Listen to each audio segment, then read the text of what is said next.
All right, everyone, the unruly mob continues, and if the Democrats are smart, they'll listen to Heitkamp, which is why they'll ignore it and say, well, but this time it's different, and, stupid shit like that. Hillary Clinton coming out and saying political incivility is bad, we shouldn't bother with it anymore. You can't be civil with people that want to overhaul your way of life, and it's like, yeah. They want to restore it to the way it was before the corporate Democrats sold out and started, basically stoking the flames of civil war, which is what they want apparently, with the social justice warriors. That wasn't the way the left operated even 10 years ago. Now, Obama and the Clintons and the Holders and all these other corporate opportunists, you see they're super rich, usually older. They're part of an entrenched corporate establishment. They rub elbows with Hollyweird and with the corporate media, the legacy media. These people all together are the ones directing the social justice warriors. They're all richer.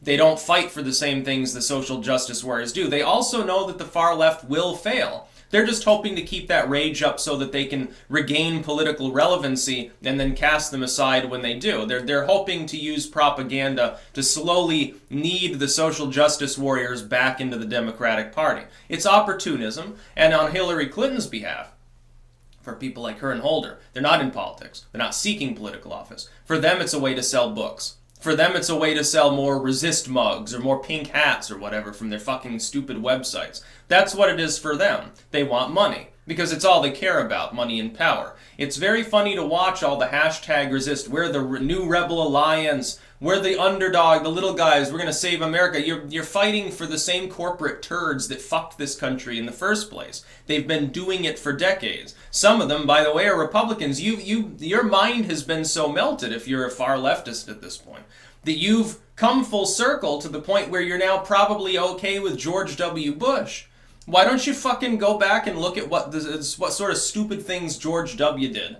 It's like Michelle Obama the other day, coming out and saying, well, Bush is basically my partner in crime. Now, it was an offhand joke, but it means more than that in the symbolic sense. Here you've got supposedly the wife of a far-left politician and supposedly the most far-right evil president we had. Basically Dick Cheney, but Bush was the puppet of the puppet master. The establishment himself, the man. And he's chuckling with her and handing her cough drops and stupid shit like that and doing that goofy grin that, got him elected in the first place because he looked more personable. Basically, he was just Al Gore with the ability to act. That's basically the only difference. John Kerry had the same disadvantage. Very dour and sour. Not given over to smiling, not given over to having a beer and cracking a joke. You remember that footage of George W. back when he was governor? He's outside a bar and he's totally fucking wasted, and he's talking about how he thought some senator was a beautiful person or whatever, and they were chuckling with him. That was back when he was in his 40s. It was very, very funny at the time. Who would have known that he would have taken control and become one of the most evil, despotic, tyrannical figures of the modern century? But now people on the left are like, oh, well, he wasn't that bad after all. The CNN tells me Drumpf is 10 times worse. Why? I don't know. He hasn't started any major wars. He hasn't fucked up the economy. He didn't ignore the entire city of New Orleans post-Katrina and doom tens of thousands of people to wander around homeless like migrants in their own fucking country.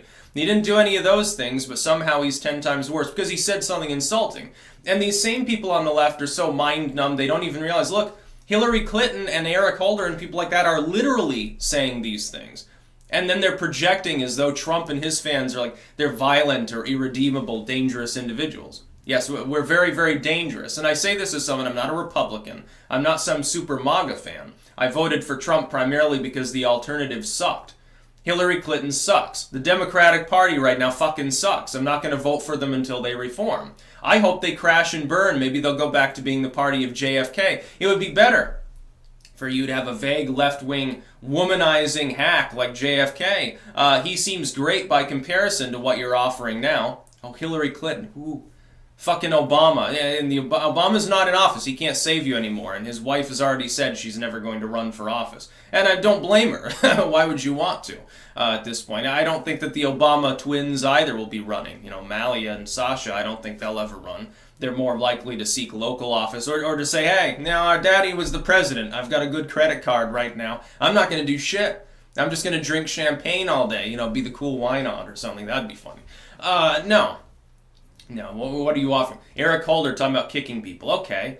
Hillary Clinton talking about how it's good to be uncivil. Now, that sounds like something that you would take that quote sometime. Let's do an experiment. I want some people to do this. Go to like a left-wing page and then post a quote and have like a picture of Trump and then have that quote there and see if they point out that it's actually Hillary Clinton. I bet 99% of them will assume that it's a Trump quote. And they won't even realize the tragic irony of this. Like, they're like, Trump, he lowers the standard of discourse, he stokes, fascism, dangerous, they'll attack people, mobs will move through the streets. What do you think your fucking billionaire politicians, and Clinton is a billionaire off the records, what is she encouraging? She's encouraging incivility. Well, you know where that leads. Drunken brawls and riots and shit like that.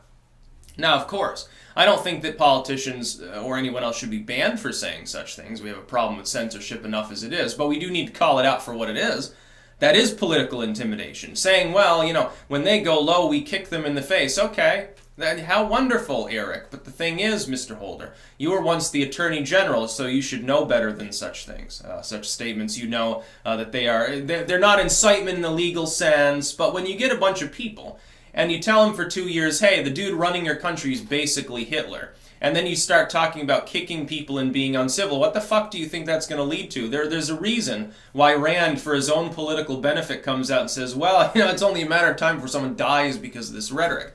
And he's already been attacked for probably political reasons. They're saying, oh, it had something to do with raking the leaves. It's like, bullshit. It had nothing to do with fucking raking any leaves. It was for political reasons. They just wanted to cover it up for political reasons. That's probably the case. It's like when Bolsonaro got stabbed. They didn't immediately come out and call it what it was there. It's like, hey, yeah, this was a politically motivated assassination attempt.